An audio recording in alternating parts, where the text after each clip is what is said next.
wasn't a fan of his at all. He was a deranged person as far as Trump is concerned. He said he knew it was false. This is absolutely heartbreaking. Just weeks before Rob Reiner lost his life, his 28-year-old daughter, Romy Reiner, posted these images along with a post that mentioned Donald Trump. But I'm working on a project called The Spy and the Asset. And it's all about, Putin and Trump, and it takes them from their childhoods up to the point where they cross, and what happens to these two, and what happens to democracy as a result of this convergence. Rob Reiner's daughter, Romy, has had enough of Trump disrespecting her dead father, and she's allegedly reached out to lawyers for a defamation lawsuit. And seeing as Trump seems to sue everyone who says anything bad about him, a lot of people feel it's time karma came back to bite him. Romy just had the most traumatic experience of her life, finding her parents' dead bodies, and just hours later, she had to read that disgusting post from Trump where he blatantly lied about what happened to Rob Reiner and practically celebrated his death. And even when his own Republicans called him out, Trump refused to apologize and doubled down on his comments, again calling Rob Reiner crazy and deranged. But here's where this all gets deeper. It was just revealed that back in 2021, Rob Reiner publicly said he was developing a project about the relationship between Trump and Vladimir Putin. So a lot of people are now saying this murder was a lucky stroke for Trump, seeing that Reiner was working on a film exposing Trump's alleged Russian connection. I'm Rob Reiner, and America, we've got a problem. We've been attacked by a foreign enemy power, and our president refuses to defend us.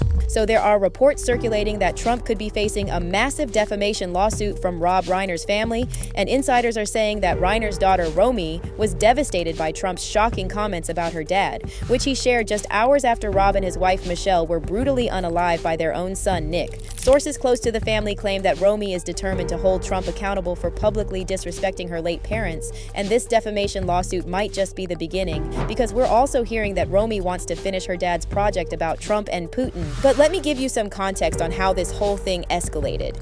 On Monday, December 15th, less than 24 hours after Romy Reiner discovered the bodies of her parents in their Brentwood home, Trump shared a sickening post on Truth Social, claiming that Rob Reiner passed due to the anger he caused others through his massive, unyielding, and incurable affliction with a mind-crippling disease known as Trump derangement syndrome, sometimes referred to as TDS. Trump went on to say that Reiner was crazy and obsessed with him, and added, his obvious paranoia was reaching new heights as the Trump administration surpassed all goals and expectations of greatness, and with the golden age of America upon us perhaps like never before. Now we all know MAGA blindly follows Trump and defends everything he does, but even they couldn't stand by this post, and they publicly slammed Trump for his disgusting post. Republican Senator John Kennedy of Louisiana said that Trump should have just kept quiet.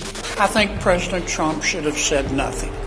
When someone is murdered or assassinated, as happened to Mr. Kirk, we should show him and his family respect. Now, it's interesting that Senator Kennedy brought up Charlie Kirk because a lot of people are now pointing out that Rob Reiner had a very dignified and respectful reaction to Charlie's assassination, even though he obviously disagreed with him on pretty much every issue. What was your immediate gut reaction to it? Well, horror. Absolute horror. And I unfortunately saw the video of it, and it's beyond belief what happened to him, and that should never happen to anybody. I don't care what your political beliefs are. That's not acceptable. That's not a solution. So compare this reaction to what Trump wrote about Rob and Michelle Reiner just hours after they were found dead. But it gets worse. Even after facing backlash from his fellow Republicans over that post, Trump didn't backtrack. In fact, he doubled down and again called Rob Reiner deranged. But here's where it gets interesting. Trump immediately brought up the thing that seemed to get under his skin the most. The fact that Rob Reiner was publicly speaking out about Trump's rumored collusion with Russia and the election interference allegations. Well, I wasn't a fan of his at all. He was a deranged person as far as Trump is concerned. He said he knew it was false. In fact, it's the exact opposite, that I was a friend of Russia, controlled by Russia. You know, it was the Russia hoax. He was one of the people behind it.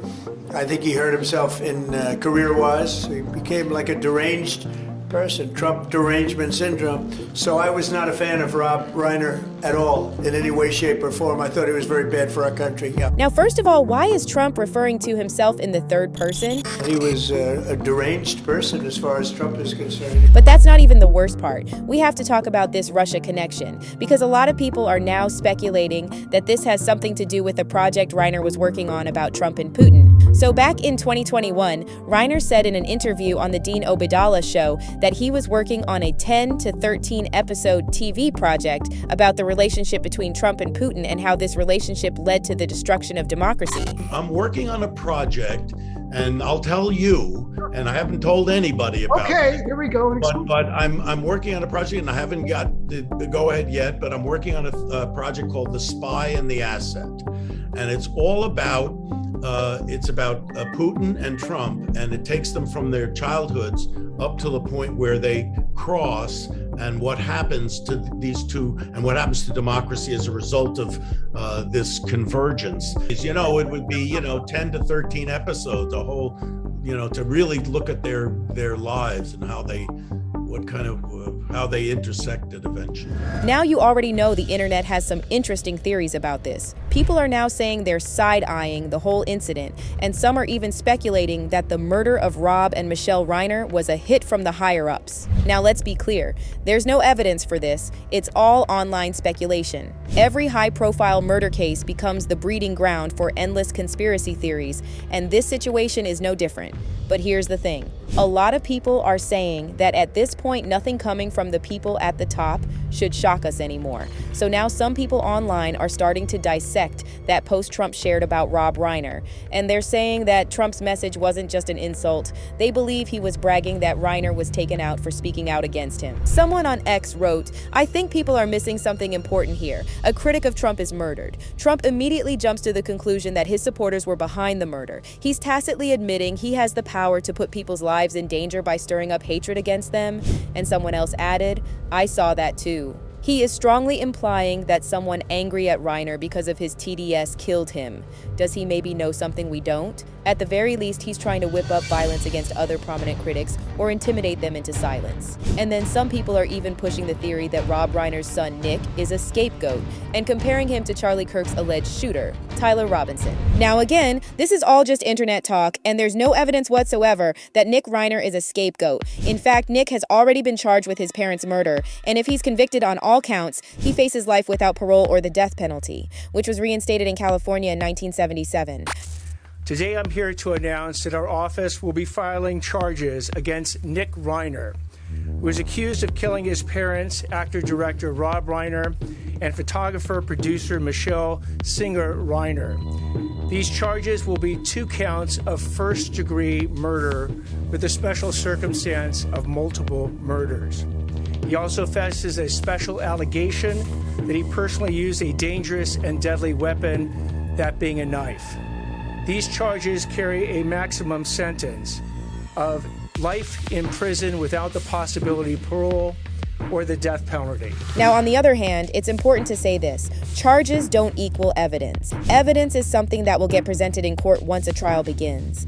And until that happens, everything else lives in the gray area. And that gray area is exactly what fuels all these internet theories connecting Rob Reiner and Trump. Now, sure, some of these theories sound completely unhinged, but at the same time, a lot of people are saying this. After everything we've seen come out about the government over the years, not just this administration, but every single one before it, people feel like they really can't put anything past the elites who are running the show. Whether you buy into it or not, that distrust is why stories like this explode online, and why so many people are now questioning everything.